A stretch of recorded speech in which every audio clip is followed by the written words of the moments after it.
such as the Public Choice and Journal of Labor Research. This topic today is economic freedom and economic performance. And reminder about the pizza, feel free to get up and get drinks and pizza during the presentation. And I'd like to welcome Dr. Lawson.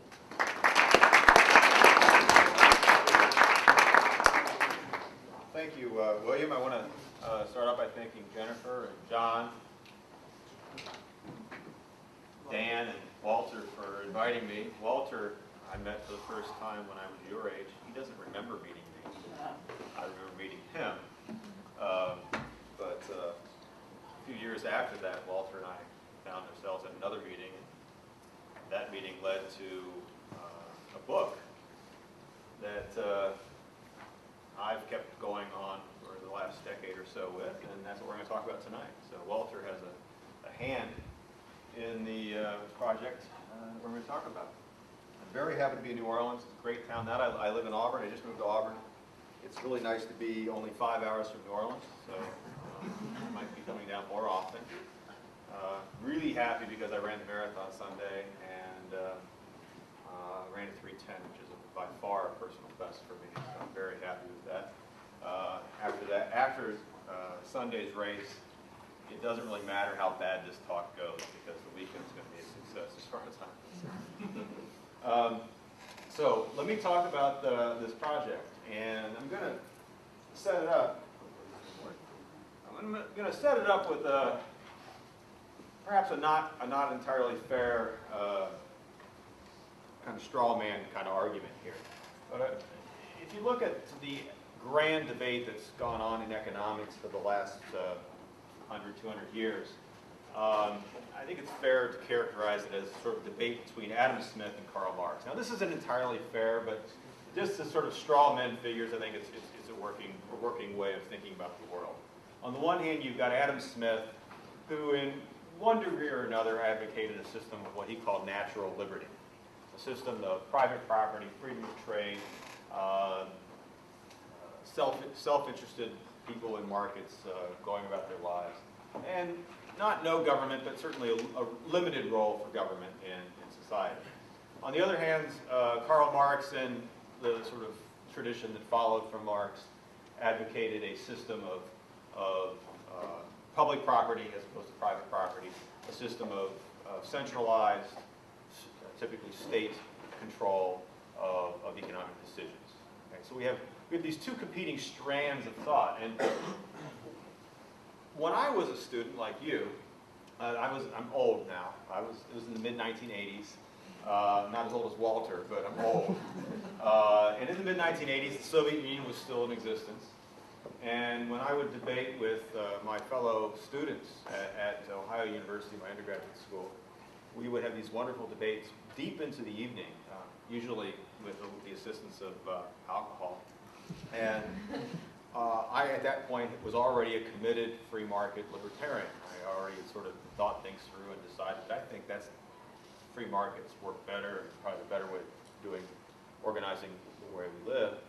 And most of my friends, though, were socialists, or if they weren't outright socialists, they were at least, liberal Democrats or something like that. I still call them socialists, so I'm going to call everyone who doesn't agree with me a socialist. And we had these great debates, and they were fun. I enjoyed them, and I would argue with them. It's like, I think that markets work better. Here's the arguments for it. And they would say, no, you're wrong. We can't have markets. We need central planning because of this. And in countless evenings, countless drunken arguments. I don't know how many, there were. Never once did I convince one of my friends that I was right, and never once did any of them convince me that I was right. This was a sort of fruitless series of arguments in which no side or the other side managed to move each other.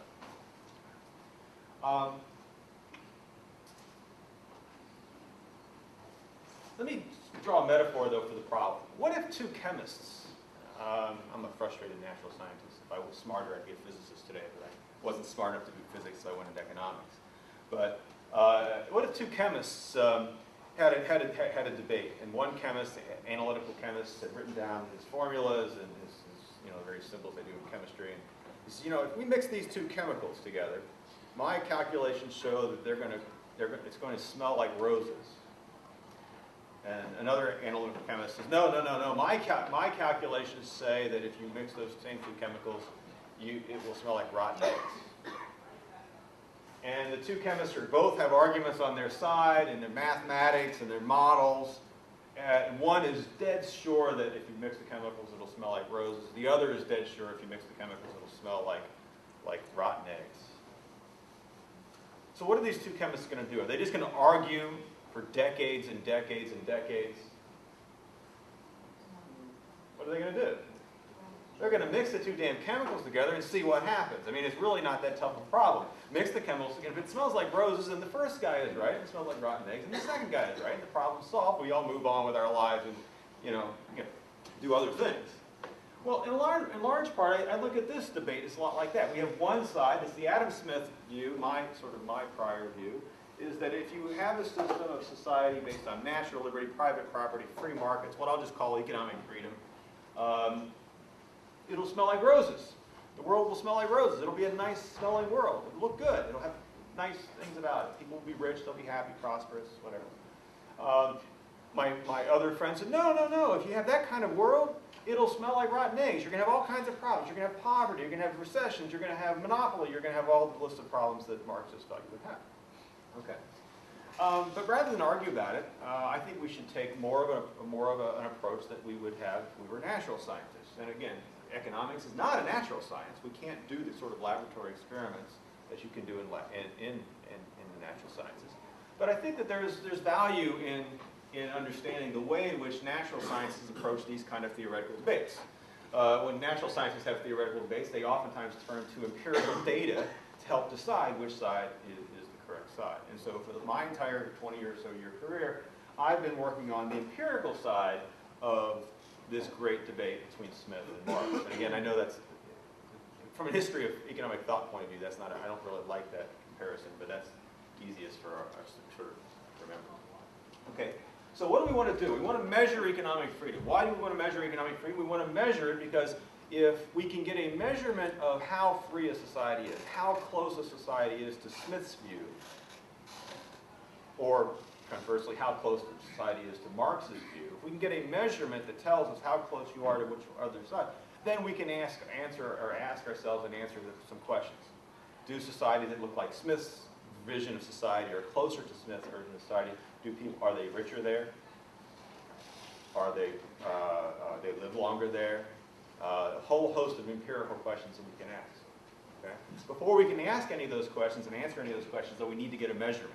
And so what Walter and I and my co-author, our co-author James Courtney at Florida State, what we started to do was to put together some numbers to try to measure economic freedom.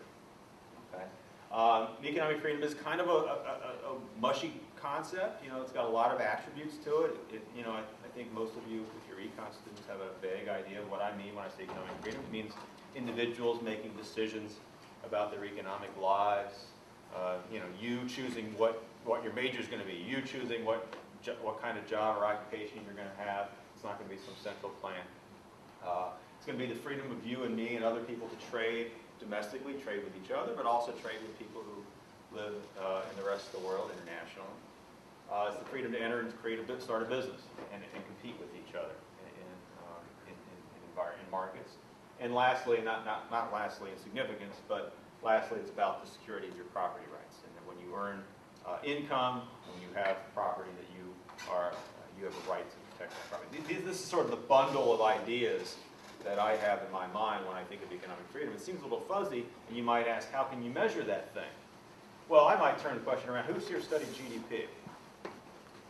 GDP is the market value of all the goods and services produced in the United States in a year.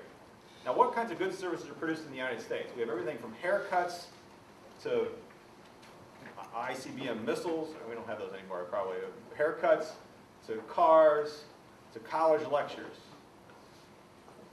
And we want to add all those things up. That's pretty fuzzy and mushy and kind of strange, too. In fact, back in the 1920s when they were debating GDP, how to calculate GDP, there were a lot of deep